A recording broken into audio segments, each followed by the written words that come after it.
Capítulo 15. La religión en el reino de Mun. Resulta interesante comprobar que la religión de los superhombres que habitan Ganímedes es, en esencia, la misma doctrina de amor y confraternidad que predicara hace 2000 años el sublime Maestro Jesús el Cristo en las riberas del Jordán. Todas las enseñanzas fundamentales del primitivo cristianismo y muchas de las prácticas esotéricas acostumbradas en el periodo inicial de la vida de los primeros cristianos, se encuentran en la base fundamental de la estructura religiosa de aquel reino de Munt. Y para mayor abundamiento, cabe anotar la asombrosa coincidencia de la forma como en Ganímedes se denomina a la figura central o personaje divino en torno al cual gira todo el culto. Lo llaman con el más profundo respeto y veneración. El sublime Maestro, Dios del amor y del perdón, camino de la luz, de la verdad y de la vida. En esto encontramos también otra sorprendente coincidencia con las prácticas y lecciones ocultas de una de las más antiguas órdenes iniciáticas de nuestro mundo. La secretísima de los caballeros de la mesa redonda ya mencionada en otros capítulos de este libro.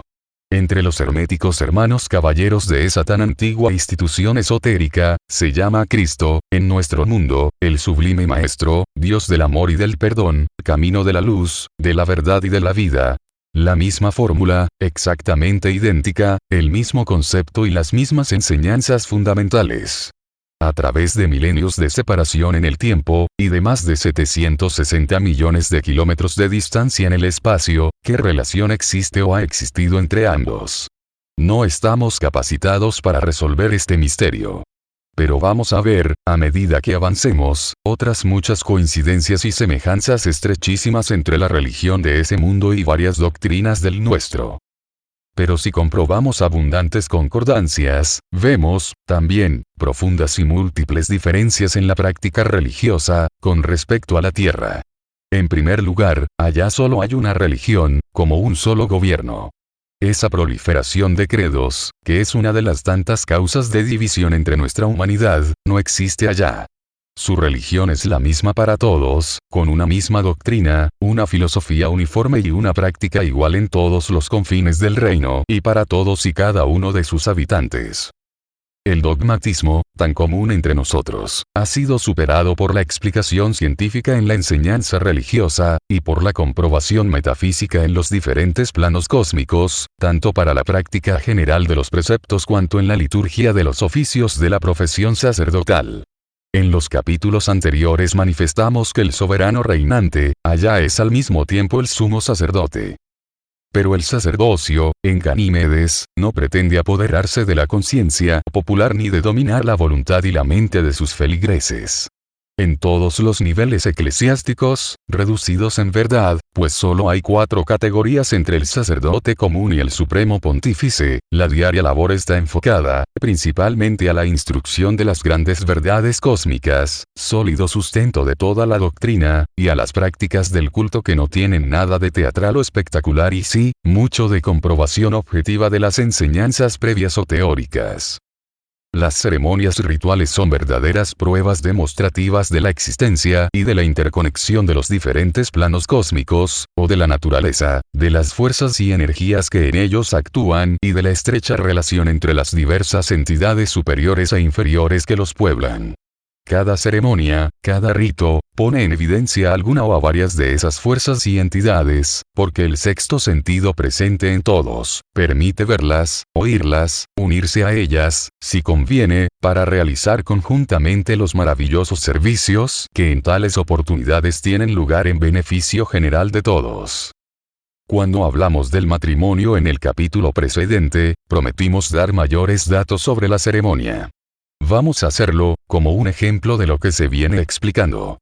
Se dijo que para todos, sin distinción, era igual, en sobriedad, ausencia de lujos y oropeles vanidosos y en la maravillosa experiencia de manifestación efectiva de las grandes fuerzas cósmicas que en ese acto intervienen.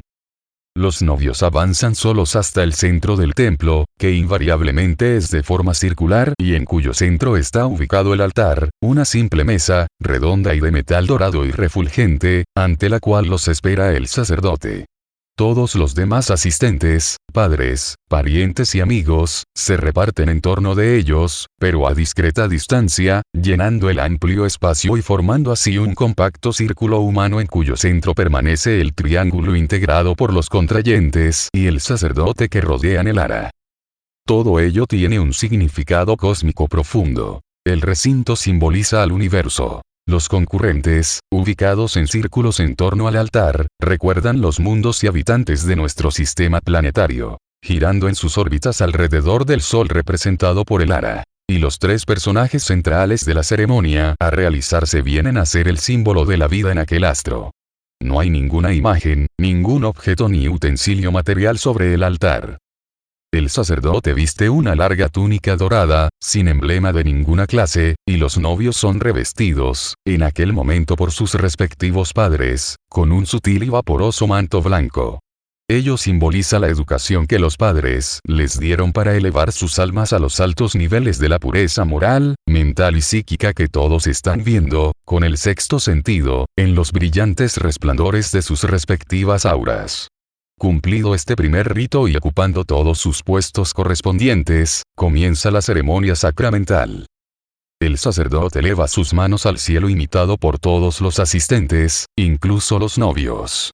Una plegaria muda toma forma en el pensamiento, visible, de todos, siguiendo a la que dirige el oficiante. Poco a poco se va notando un suave rumor que parte de todos los labios, como las notas muy tenues de una salmodia. La plegaria telepática, uniforme y concentrada, se une en la cuarta dimensión a las ondas sonoras que se está modulando en aquella letanía o melopea sorda. A medida que la intensidad aumenta, sin llegar nunca a disonancias o estridencia, el recinto se va iluminando con una extraña luz dorada que aumenta en intensidad segundo a segundo. Junto con aquel brillante resplandor se aprecia una música melodiosa y de singular armonía que envuelve a todos en un ambiente balsámico. En la parte central, exactamente sobre el ara, comienza a notarse como un torbellino de luz, de ráfagas fulgurantes que giran vertiginosamente al principio y que, amenguando poco a poco su velocidad, se van condensando y tomando forma humana. Aquella figura resplandeciente ya es perfectamente visible. Es un ser de indescriptible belleza que se mantiene en el aire sobre el altar. De sus ojos y de toda su persona brotan rayos de potente luz dorada, blanca ligeramente celeste, en combinaciones imposibles de explicar en nuestro lenguaje. El sacerdote oficiante baja los brazos y dirige sus manos hacia los novios. Estos, igualmente, bajan los brazos y se toman las manos. En ese momento aquel ser maravilloso materializado sobre el ara dirige su mirada a los contrayentes. Todo el templo se llena de armonías imposibles de explicar en nuestro mundo. Son melodías celestiales que van acompañadas por una suave fragancia que invade todos los ámbitos del templo y que exaltan los sentidos de todos los presentes. En torno al ser resplandeciente que se dispone a bendecir a los novios, giran entonces una serie de entidades, también luminosas pero sin alcanzar la magnitud de los destellos que brotan de la figura central. Todo es un conjunto glorioso, divina emanación de los planos superiores de la vida, mensajero celestial del reino de la luz dorada que, más adelante veremos, en verdad, es el reino de Cristo. Aquel bellísimo y esplendoroso ser, dirige sus manos, lo mismo que el sacerdote, en dirección a las de los contrayentes unidas en amoroso lazo. De las divinas manos de la aparición brotan haces de luz, como rayos que envuelven a los novios, y algo así como un coro de 1000 lejanas voces es percibido claramente por todos los asistentes. La visión se va esfumando, cesan las voces y armonías, se extinguen los destellos luminosos y todo vuelve a la anterior normalidad.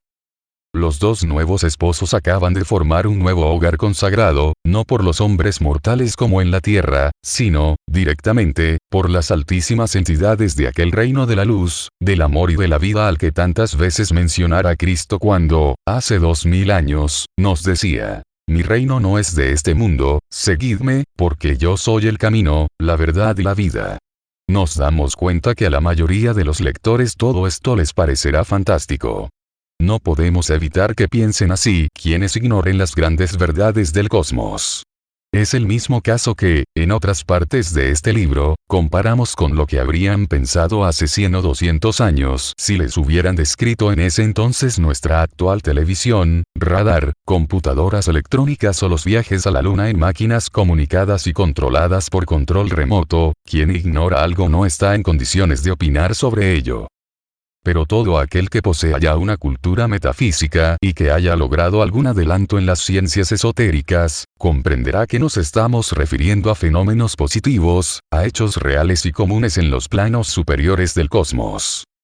Muchos, también, se preguntarán qué significa todo eso de la luz dorada, reino solar de Cristo, mensajeros del reino de la luz dorada, etc. Vamos a explicarlo. Ya hemos dicho en diferentes pasajes de esta obra cómo es conocido, ampliamente, nuestro sistema solar por los superhombres de esa raza. Y también explicamos lo referente a la cuarta dimensión y al sexto sentido.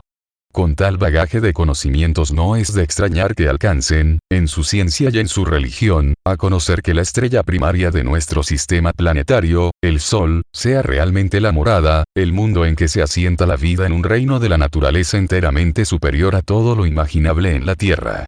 Esto, a primera vista, puede causar risa al ignorante, al escéptico y al materialista.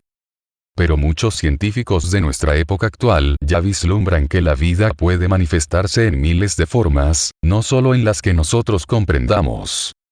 Para la vida, que emana de los más altos niveles del cosmos, que es completamente inmaterial, con absoluta independencia del medio en que le toque manifestarse y que el espíritu, participante de esa vida y perpetuamente inmortal, puede, asimismo, actuar libremente en cualquier plano de la naturaleza y asentarse en cualquier mundo, sin que las condiciones ambientales de ese mundo lo afecten en lo menor por su misma inmaterialidad. Un mundo como el Sol en que la vida material, física, es inconcebible, puede, sin embargo, ser la morada, el reino especial de un tipo de seres, vale decir espíritus, que en él concentren la fuerza inconmensurable de su inteligencia y poder para los supremos fines de la sabiduría infinita del Creador.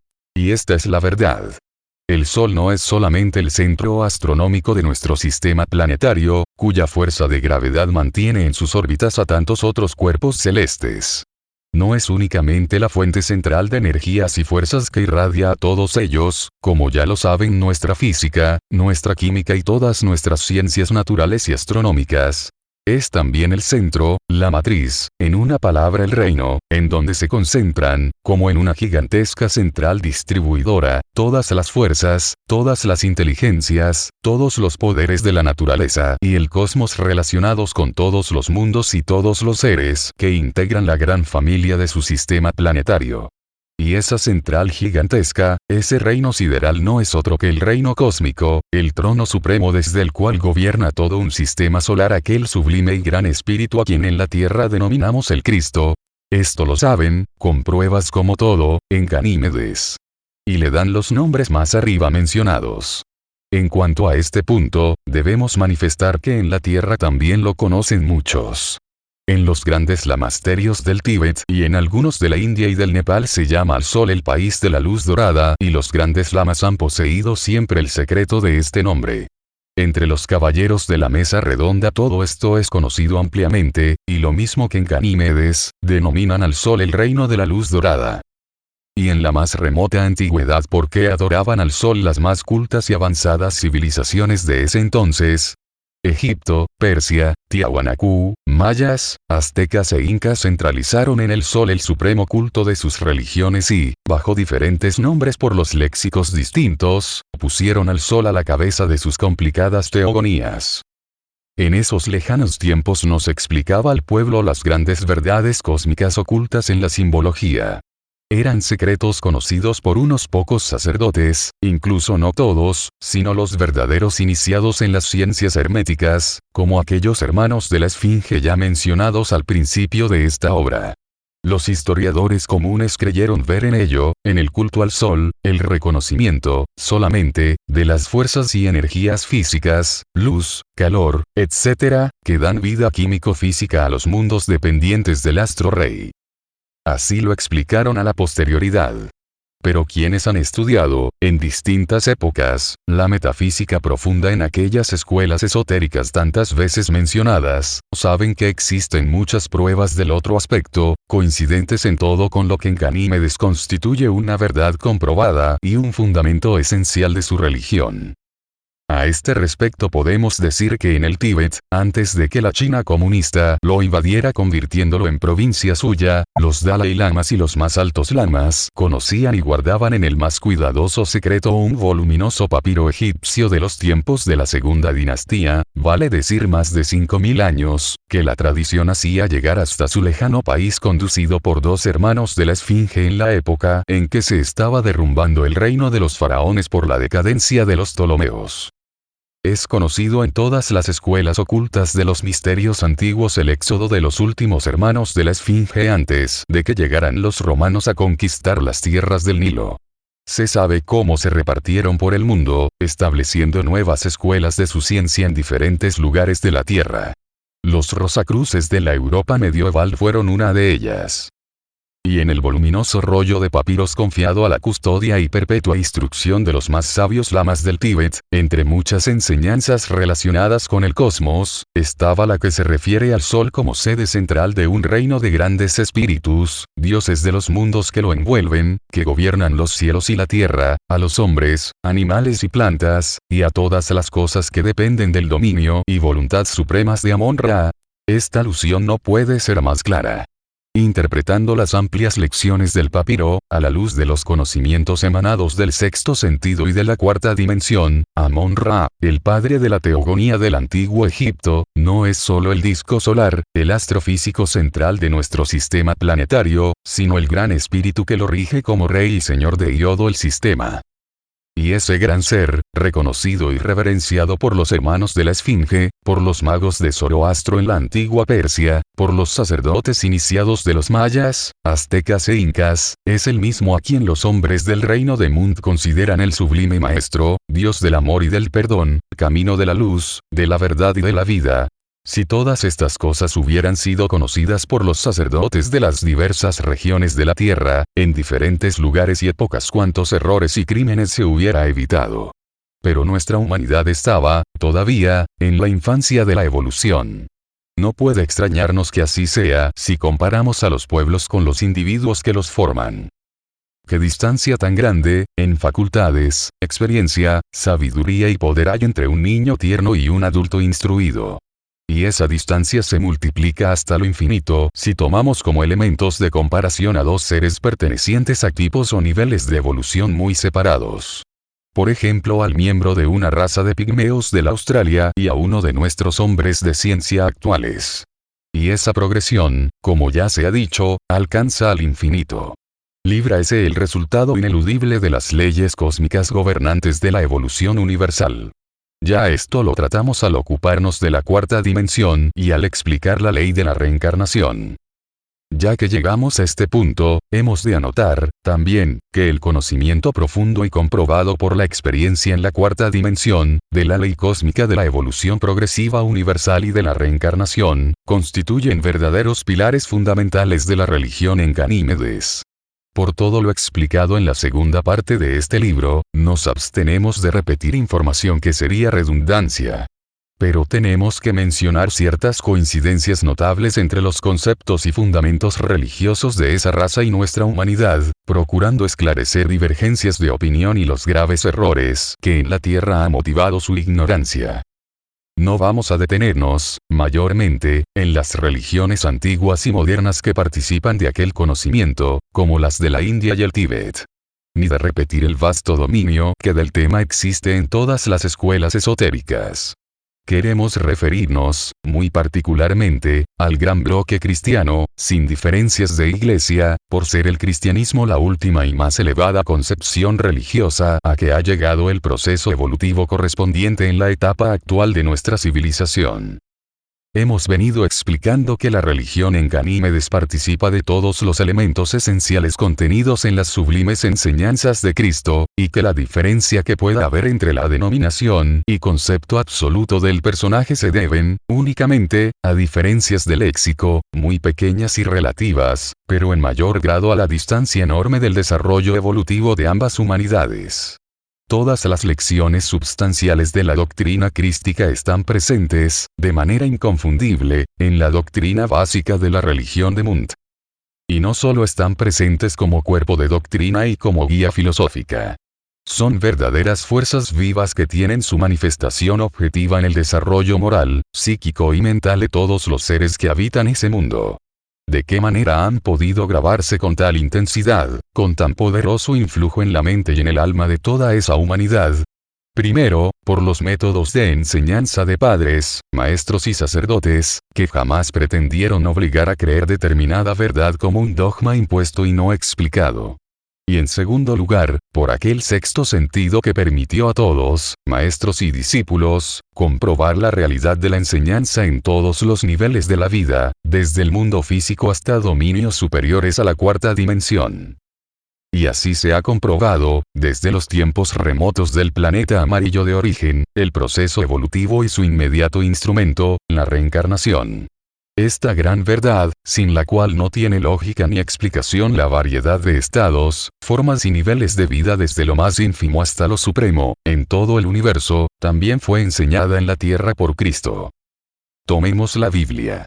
En el Evangelio de San Mateo, capítulo 11, versículos 13 al 15, el Señor hablando con sus discípulos sobre la misión de Juan el Bautista, dice: porque todos los profetas y la ley hasta Juan profetizaron. Y si queréis recibir, él es aquel Elías que había de venir. El que tiene oídos para oír, oiga. Más adelante, en el mismo Evangelio, capítulo 17, versículos del 10 al 13, repite: entonces sus discípulos le preguntaron, diciendo: ¿por qué dicen pues los escribas que es menester que Elías venga primero? Y respondiendo Jesús, les dijo: a la verdad, Elías vendrá primero, y restituirá todas las cosas. Mas os digo que ya vino Elías y no le conocieron. Antes hicieron en él todo lo que quisieron. Así también el Hijo del Hombre padecerá de ellos. Los discípulos entonces entendieron, que les habló de Juan el Bautista. En el Evangelio de San Marcos, capítulo 9, versículos 10 al 13, hablando sobre la resurrección de los muertos, se lee: y retuvieron la palabra en sí, altercando, ¿qué sería aquello? Resucitar de los muertos. Y le preguntaron, diciendo: ¿qué es lo que los escribas dicen, que es necesario que Elías venga antes? Y respondiendo él les dijo: Elías a la verdad, viniendo antes, restituirá todas las cosas. Y como está escrito del Hijo del Hombre, que padezca mucho y sea tenido en nada. Empero os digo que Elías ya vino, y le hicieron todo lo que quisieron, como está escrito de él. En el Evangelio de San Juan, capítulo 3, versículos 1 al 7 leemos una de las más claras referencias. Dice así: y había un hombre de los fariseos que se llamaba Nicodemo, príncipe de los judíos. Este vino a Jesús de noche, y díjole: Rabí, sabemos que has venido de Dios por maestro, porque nadie puede hacer estas señales que tú haces, si no fuere Dios con él. Respondió Jesús, y díjole: de cierto te digo, que el que no naciere otra vez, no puede ver el reino de Dios. Dícele Nicodemo: ¿cómo puede el hombre nacer siendo viejo? ¿Puede entrar otra vez en el vientre de su madre, y nacer?